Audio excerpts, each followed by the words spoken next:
পবিত্র কোরআনে কয়টি জিনিসকে শিফা বলা হয়েছে? এ একটি, বি দুইটি, সি তিনটি, ডি চারটি।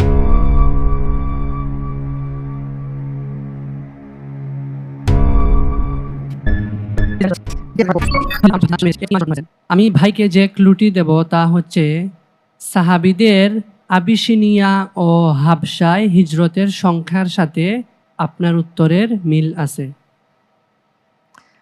জি, অনেক ধন্যবাদ আপনাকে তাহসিন আলম ভাই। ভাই জাহিদ হাসান আপনাকে খুব সুন্দরভাবে তিনি একটি ক্লু দিয়েছেন। আলহামদুলিল্লাহ, আমি উত্তর হিসেবে বেছে নিচ্ছি অপশন ডি, চারটি।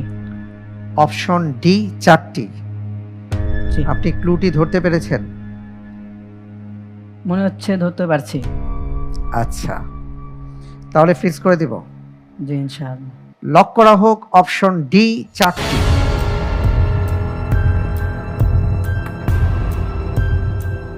জি, আপনি বলেছেন সমগ্র কোরআনে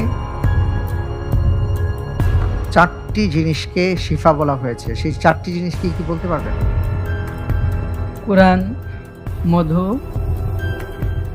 আর দুইটা এই মুহূর্তে স্মরণে আসছে না মনে হচ্ছে। আচ্ছা আচ্ছা, আপনি যে উত্তরটি দিয়েছেন আপনার উত্তরটি সঠিক হয়। সঠিক উত্তর হচ্ছে আপনার যতটুকু স্মরণে ছিল ততটুকুই, অর্থাৎ দুটি, কোরআন এবং মধু। আল্লাহ রব্বুল আলামিন মধুর ক্ষেত্রে বলেছেন কুলি মিন কুল্লিস সামারাত ফাসলুকি সুবুলা রব্বিকি দুলুলা ইয়াখরুজু মিন বুতুনিহা শারাবুম মুখতালিফুন আলওয়ানুহু ফীহি শিফাউল লিন্নাস। আর আরেকটি আয়াতে আল্লাহ সুবহানাহু ওয়া তাআলা বলেছেন ওয়া নুনাজ্জিলু মিনাল কোরআন মা হুয়া শিফাউন ওয়া রাহমাতুল লিল মুমিনিন। একটি হলো সূরা বনী ইসরাঈল আর আরেকটি হচ্ছে সূরা নাহল।